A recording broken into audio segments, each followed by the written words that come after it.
Good morning, students of class 12th. Today in our business studies class, we are going to continue our chapter number 9, financial management. And our today's topic is fixed and working capital, its concept and determinants. First of all fixed and working capital, इनका meaning क्या होता है? देखिए, capital जो हमारी ज़रूरत होती है बिजनेस में, किसी भी बिजनेस में, वो दो तरह की होती है. एक फिक्स कैपिटल होती है और एक वर्किंग कैपिटल होती है. फिक्स कैपिटल किसके लिए चाहिए होती है? हमें फिक्स कैपिटल हमें जो फिक्स सेट है उसे परचेज करने के लिए चाहिए होती है. ओके. और वर्किंग कैपिटल हमें किस लिए चाहिए होती है? वर्किंग कैपिटल हमें करंट असेट्स को परचेज करने और पेमेंट, मतलब डे टू डे रूटीन की जो पेमेंट्स है, जो एक्सपेंसेस हैं, उनके करने के लिए भी हमें कौन सी कैपिटल चाहिए होती है? Working capital. Okay. So these are the difference between fixed capital and working capital. Now, meaning of fixed capital ये मैं बता चुकी हूँ. Fixed capital वो कैपिटल है जो हम यूज़ करते हैं for the purchase of fixed asset, that is land, building, machinery, furniture. Okay, so these are the fixed assets, or you can say the capital which is used to purchase the fixed asset, this is known as the fixed capital. All right. Factors affecting the requirement of fixed capital. कौन कौन से factors है जिसके help से हम decide कर सकते हैं कि फिक्स कैपिटल हमें ज़्यादा चाहिए या कम चाहिए? Nature of business. अगर हमारा बिजनेस मैन्युफैक्चरिंग है, देखिए बिजनेस दो तरह के होते हैं, एक मैन्युफैक्चरिंग और ट्रेडिंग. मैन्युफैक्चरिंग बिजनेस में हम पहले प्रोडक्शन करेंगे, उसके बाद हम प्रोड्यूस्ड आइटम्स को सेल करेंगे. ट्रेडिंग बिजनेस में हम प्रोडक्शन नहीं करते हैं, इसमें डायरेक्टली हम परचेज़ करते हैं, रेडीमेड जो सामान है वो परचेज़ करते हैं, फिर उसको आगे सेल करते हैं. तो ऑब्वियसली अगर हमारा मैन्युफैक्चरिंग बिजनेस है तो उसमें हमारी ज़्यादा इन्वेस्टमेंट लगेगी, तो मैन्युफैक्चरिंग बिजनेस के लिए फ़िक्स कैपिटल हमारी ज़्यादा यूज़ होगी. ठीक है. ट्रेडिंग बिजनेस के लिए फ़िक्स कैपिटल कम यूज़ होगी. क्यों? मैन्युफैक्चरिंग बिजनेस में हमें लैंड खरीदनी पड़ेगी, बिल्डिंग खरीदनी पड़ेगी, मशीनरी, प्लांट, इस तरीके से काफ़ी सारी आइटम्स हमें अब परचेज़ करनी पड़ेगी, तो उसमें फ़िक्स कैपिटल की रिक्वायरमेंट ज़्यादा होती है. तो इस वजह से हमें इसमें ज़्यादा रिक्वायरमेंट की वजह से हमें ज़्यादा कैपिटल की ज़रूरत पड़ेगी, इसमें हमें फ़िक्स कैपिटल कम ज़रूरत पड़ती है. स्केल ऑफ ट्रेड और you can say scale of operations. अगर हमारा जो स्केल ऑफ ऑपरेशन है वो लार्ज है, ठीक है, मैन्युफैक्चरिंग एंटरप्राइज है कोई हमारी, उसका स्केल ऑफ ऑपरेशंस मीन्स वो बड़े लेवल पर काम कर रही है, तो फिक्स कैपिटल ज़्यादा चाहिए होगी. इन द अदर हैंड, अगर स्केल ऑफ ऑपरेशन हमारा छोटा है, कम लेवल पे हम बिजनेस कर रहे हैं, हमारी बिजनेस एक्टिविटीज़ कम है, तो उस केस में हमारा फिक्स कैपिटल की रिक्वायरमेंट कम रहेगी. ओके. चॉइस ऑफ टेक्निक, हम किस टेक्निक से प्रोडक्शन कर रहे हैं.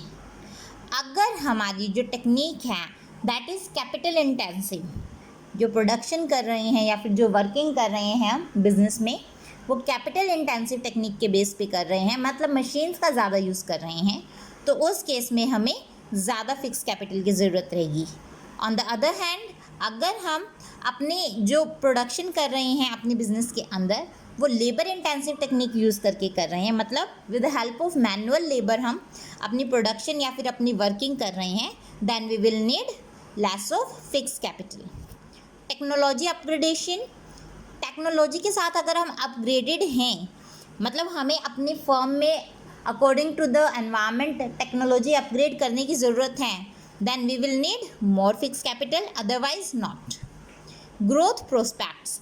अगर हमारे ग्रोथ प्रोस्पेक्ट्स अच्छे हैं, मतलब आगे फ्यूचर में ग्रोथ के चांसेस, पॉसिबिलिटीज़ ज़्यादा अच्छी हैं, तो in this case we will have to require more fix capital, otherwise we do not need more fix capital in our future.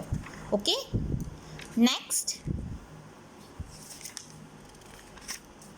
Diversification. See, diversification. अगर हमारा बिजनेस डाइवर्सिफाइड है, diversified business means एक product से ज़्यादा product में business करना, activities करना business की. ठीक है, हम एक प्रोडक्ट से ज़्यादा प्रोडक्ट सेल कर रहे हैं in the market, so we will have more fix capital here. Otherwise we can have less fixed capital in the case we are not diversifying our product. Financing alternatives, अगर हमारे पास financing से related alternatives मौजूद हैं, देखिए इसमें एक point दिया हुआ है लीजिंग। आप जैसे देखिए लीज के ऊपर लिया है। लीज पे क्या होता है, देखिए एक तो है हमें मशीनरी चाहिए और हम मशीनरी को परचेज़ करते हैं, ठीक है। आजकल क्या हो गया है, थोड़ा बेटर सिस्टम हो गया है। उसके अंदर क्या है, मशीनरी को हम परचेज़ करने की बजाय क्या करेंगे, मार्केट से बोरो कर लेंगे, रेंट पर ले लेंगे। तो मशीनरी मान लीजिए हमने 10 साल के लिए बोरो की है, या फिर आप कह सकते हैं रेंट पर ली है। बोरो तो गलत वर्ड हो जाएगा, रेंट पर is the proper word. Rent पर ली है तो हम मशीनरी को यूज़ करने के लिए हर महीने एक प्रॉपर अमाउंट ऑफ रेंट पे करते रहेंगे। जैसे कि हम कोई किराए का मकान लेते हैं या किराए पे कमरा लेते हैं या गोदाम लेते हैं, तो उसका हम हर महीने रेंट पे करते हैं। तो उसी तरीके से आजकल मशीनरी भी किराए पर मिलने लगी है कि आप इतने सालों के लिए यूज़ कीजिए, बदले में आप हर महीने इतना इतना किराया हमें पे करते रहिए। तो अगर इस तरह का अल्टरनेटिव हम फाइनेंसिंग के लिए यूज़ कर रहे हैं, that we will need less of fix capital. Otherwise if we are purchasing a fix capital ना, then we will have to get more fixed capital. Level of collaboration, अगर हमारा collaboration हो रहा है किसी फर्म के साथ, ठीक है, तो कोलैबोरेशन मीन्स हम किसी और फर्म के साथ जुड़ के काम कर रहे हैं, तो हमें फिक्स कैपिटल की रिक्वायरमेंट कम रहेगी, अदरवाइज ज़्यादा रहेगी। Next is working capital. Working capital क्या होता है, working capital it is the difference between current assets and current liabilities. Okay, इसमें हमारी बैलेंस शीट गिवन है, करंट लाइबिलिटीज़ दी हुई है, फिक्स लाइबिलिटीज़ दी हुई है। Current assets 50,000 and fix asset 2 lakh. अब देखिए अगर हम इसमें वर्किंग कैपिटल निकालें तो it will be current assets minus current liabilities, so it is 50,000 minus 35,000, it will become 15,000। Very good. Now net and gross working capital. Net working capital is current assets minus current liability. And what is gross working capital? Gross working capital is the total of current assets. Total of current assets is here 50,000. So 50,000 will be our gross working capital. All right. Next, need और significance of working capital. हमें ज़रूरत क्यों पड़ती है working capital की, जैसे कि हम बता चुके हैं, डेली रूटीन के खर्चे पूरे करने के लिए और जो हमारी करंट सेट्स है उनको परचेज़ करने के लिए हमें वर्किंग कैपिटल की ज़रूरत पड़ती है। जैसे कैश इन हैंड और कैश एट बैंक, ठीक है। करंट सेट्स में क्या क्या चीज़ें आती है, कैश इन हैंड और cash at bank, bill receivable, finished goods, inventory, raw material, marketable securities, debtors, work in progress and prepaid expenses. These are the current sets. Need for working capital कब कब ज़रूरत पड़ती है, payment of daily expenses, daily expenses की payment करते हुए हमें इसकी ज़रूरत पड़ती है। करंट लाइबिलिटीज़ के टाइम पर पेमेंट करते हुए हमें इसकी ज़रूरत पड़ती है। कैश डिस्काउंट अगर हमें अवेल करना है, हमें प्राप्त करना है, तो भी हमें वर्किंग कैपिटल की ज़रूरत पड़ेगी। अपॉर्चुनिटी आ रही है कोई मार्केट में, उसका फ़ायदा उठाने के लिए भी हमें वर्किंग कैपिटल की ज़रूरत पड़ेगी। वहीं प्रोडक्शन को कंटिन्यू रखने के लिए, जैसे रॉ मटेरियल मंगवाना है हमें मार्केट से, ठीक है, मशीनरी में कोई खराबी हो गई उसकी रिपेयरिंग करवानी है, इस तरह के सिंपल खर्चे करने के लिए भी हमें क्या करनी पड़ती है, वर्किंग कैपिटल की रिक्वायरमेंट होती है। Next is factors affecting the requirement of working capital. कौन कौन से फैक्टर्स हैं जिससे वर्किंग कैपिटल अफेक्ट होती है कि हमें कम चाहिए या ज़्यादा। नेचर ऑफ बिजनेस, मैन्युफैक्चरिंग और ट्रेडिंग। मैन्युफैक्चरिंग और ट्रेडिंग हम पहले बात कर चुके हैं इसके बारे में। अगर हमारा बिजनेस मैन्युफैक्चरिंग नेचर का है, ठीक है, उसमें हमें ज़्यादा वर्किंग कैपिटल की ज़रूरत पड़ेगी। अगर हमारा बिजनेस ट्रेडिंग नेचर का है तो हमें उसमें कम वर्किंग कैपिटल की ज़रूरत पड़ेगी। स्केल ऑफ ऑपरेशंस, अगर स्केल ऑफ ऑपरेशन जैसे नाम से ही पता चल रहा है, अगर हमारा बिजनेस में एक्टिविटीज़ है काफ़ी लार्ज लेवल पर हो रही है, तो वहाँ पे हमें मोर वर्किंग कैपिटल की ज़रूरत पड़ेगी। Otherwise less working capital will be required for the small scale of business और operations of business. Business cycle, boom की सिचुएशन है। देखिए बिजनेस साइकिल कैसी होती है, बूम, फिर डिक्लाइन, फिर डिप्रेशन, इम्प्रूवमेंट, बूम। बूम की सिचुएशन ऐसी है जब हमारे मार्केट में सेल्स अच्छी होती है, ठीक है।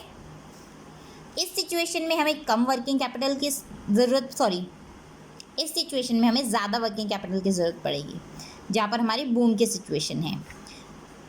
डिप्रेशन की सिचुएशन में हमारी सेल्स कम हो रही है तो हमें प्रोडक्शन कम करनी पड़ेगी, तो इसमें हमें कम वर्किंग कैपिटल की ज़रूरत पड़ेगी। सीजनल फैक्टर, अगर हमारा बिजनेस ऐसा है जिसकी जो हमारी प्रोडक्ट की सेल है वो पूरे साल होती है तो वहाँ पे ज़्यादा वर्किंग कैपिटल की ज़रूरत पड़ेगी। वहीं पर ऐसा हमारा बिजनेस है जहाँ पर सीजनल हमारी सेल होती है, वहाँ पे कम वर्किंग कैपिटल की ज़रूरत पड़ेगी। प्रोडक्शन साइकिल, प्रोडक्शन की किस साइकिल के अंदर हम हैं, ठीक है। प्रोडक्शन साइकिल में मतलब कितना टाइम इन्वॉल्व हो रहा है।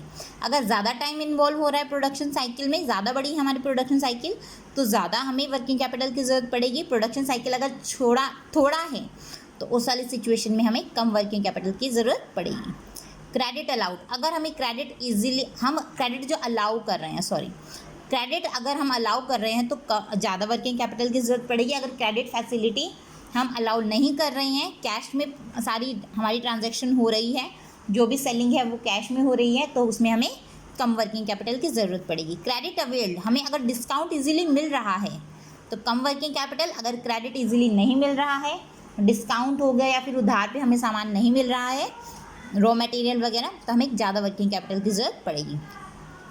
ऑपरेटिंग एफिशिएंसी, अगर हमारे फर्म की ऑपरेटिंग एफिशिएंसी अच्छी है, मतलब ऑपरेशंस करने के लिए कुशलता से हम वर्क कर रहे हैं, तो उस सिचुएशन में हमारी वर्किंग कैपिटल की रिक्वायरमेंट कम रहेगी।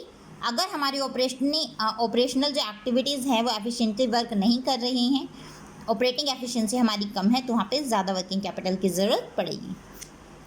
अवेलेबिलिटी ऑफ रॉ मटेरियल, अगर जो हमारा जो रॉ मटेरियल है पूरे साल हमें अवेलेबल रहता है तो लेस वर्किंग कैपिटल की रिक्वायरमेंट रहेगी।